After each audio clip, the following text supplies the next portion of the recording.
Hello my dear viewers, welcome back to my channel. So ఈ రోజు vlog వచ్చేసి చక్కగా ఇంట్లో మంచి స్నాక్ ప్రిపేర్ చేసుకుందామని తీయని పంచదార గవ్వలు చేసుకుందామని స్టార్ట్ చేస్తాను అనమాట.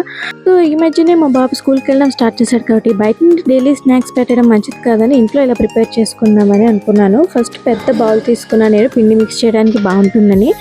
1/2 kg మైదా వేసుకొని చక్కగా ఇలాగ ఉప్మా రవ్వ కూడా వేసుకున్నాను. మంచి క్రంచీగా వస్తే చాలా బాగుంటాయండి గవ్వలు. అందుకే ఒక బౌల్ మాత్రమే ఉప్మా రవ్వ వేసుకొని బాగా మిక్స్ చేసేసుకున్నాను. అండ్ అలాగే గవ్వలు చప్పగా ఉండకుండా ఉండాలంటే కొంచెం సాల్ట్ యాడ్ చేసుకోవాలన్నమాట. సో అందుకే లైట్గా సాల్ట్ వేసుకొని బాగా మిక్స్ చేసేసుకున్నాను. ఈ రవ్వ సాల్ట్ కూడా బాగా పట్టేలాగా కలుపుకోవాలన్నమాట. సో ఇలా బాగా మిక్స్ చేసేసుకున్న తర్వాత ఇందులోనే కొంచెం గీ వేడి చేసి వేసుకుంటున్నాను అన్నమాట. నేను వేడి చేసి, ఎందుకంటే అది కొంచెం ముద్దగా ఉంటుంది కదా, లిక్విడ్లో ఉంటే బాగా కలుస్తుంది. సో అందుకే కొంచెం రోస్ట్ చేసేసి బౌల్లో తీసుకున్నాను. అదే గీని ఇందులో వేసి మిక్స్ చేసుకుంటున్నాను అనమాట. ఫస్ట్ గీ అయితే బాగా వేడిగా ఉంటుంది కాబట్టి కొంచెం లైట్గా స్పూన్తో కాసేపు కలుపుకోవాలి.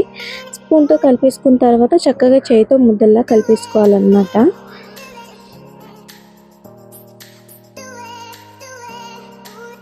సో ఇలా గీ వేసుకొని మంచిగా కలిపేసుకున్న తర్వాత పాలు మరగబెట్టుకోవడానికి నేనైతే ఫస్ట్ బౌల్ పెట్టేసుకున్నాను. చక్కగా పాలు వేసేసుకొని దాంట్లోకి నేను 1 కప్ షుగర్ అయితే తీసుకుంటున్నాను. కొంచెం స్వీట్నెస్ ఉండాలని చెప్పేసి, మీకు అవసరం లేకపోతే స్కిప్ చేయొచ్చు, ఎందుకంటే ఆల్రెడీ పాకం పడతాం కాబట్టి. సో ఇలా బాగా మిక్స్ చేసేసుకొని మరగబెట్టిన తర్వాత ఆ మరగబెట్టిన పాలు కొంచెం చల్లారబెట్టేసి ఇలాగా పిండిలో వేసుకొని కొంచెం కొంచెం కలుపుకోవాలన్నమాట. మనకి మళ్ళీ అంచనా తెలియకపోతే బాగా నీరైపోతుంది కదా, సో అందుకనే కొంచెం కొంచెం తీసుకొని మిక్స్ చేసుకుంటున్నాను. ఇలా బాగా మిక్స్ చేసుకున్న తర్వాత కాసేపు మూత పెట్టేసి పక్కన పెట్టేయాలి. ఇలాగ బాగా మెత్తగా అయిపోయాక చిన్న చిన్న ఉండలాగా చేసుకోవాలన్నమాట. పెద్దగా అయితే గవ్వలు అంతా మంచిగా రావు, ముద్దగా వచ్చేస్తాయి. సో అందుకే చిన్న చిన్న బాల్స్లా తీసుకొని ఇలాగ చెక్క మీద పాముకోవాలి. చెక్క కోసం అయితే నేను చాలా తిరిగానండి, అంత ఈజీగా అయితే దొరకలేదు నాకు. చాలా రోజులు తిరిగిన తర్వాత ఫైనల్లీ ఒక మార్కెట్ దగ్గర దొరికింది. సో వెంటనే తీసుకొని వచ్చేసాను.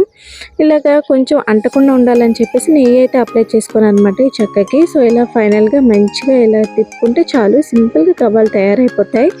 ఇలా అన్నీ తయారు చేసేసుకున్న తర్వాత ఫైనల్లీ అన్నీ పక్కన పెట్టేసుకొని డీప్ ఫ్రై చేసుకోవడానికి రెడీ చేసుకోవాలి. పెనం పెట్టేసుకొని చక్కగా డీప్ ఫ్రైకి సరిపడా ఆయిల్ వేసేసుకొని బాగా వేడి చేసేసుకున్నాను.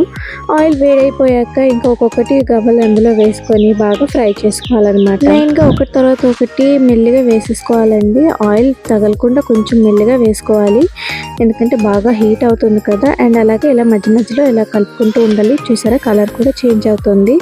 వీటిని మీడియం ఫ్లేమ్లోనే ఇలా ఫ్రై చేసుకోవాలండి, లేకపోతే మాడిపోతాయి. సో ఇలా ఫైనల్లీ ఒక రౌండ్ అయితే నాది అయిపోయింది. సో మెల్లమెల్లగా ఇంకో రౌండ్ కూడా వేసేసాను.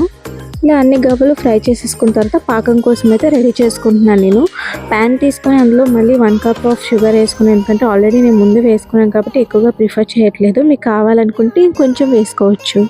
ఇలా షుగర్ వేసుకున్న తర్వాత దానికి సరిపడా వాటర్ వేసుకొని బాగా పాకం వచ్చేలాగా మరిగించుకోవాలన్నమాట. కొంచెం చిక్కగా అయ్యేంత వరకు మరిగించుకోవాలి. పాకం ఇలా చిక్కగా అయ్యేంత వరకు కలుపుకుంటూ ఉండాలి, లేకపోతే ముద్ద అయిపోతుంది పాకము. సో ఇలా చూసారు కదా, బాగా చిక్కగా అయిపోతుంది. ఇలా స్టిక్కీగా అనిపించిందంటే ఇంకా పాకం రెడీ అయిపోయినట్టే.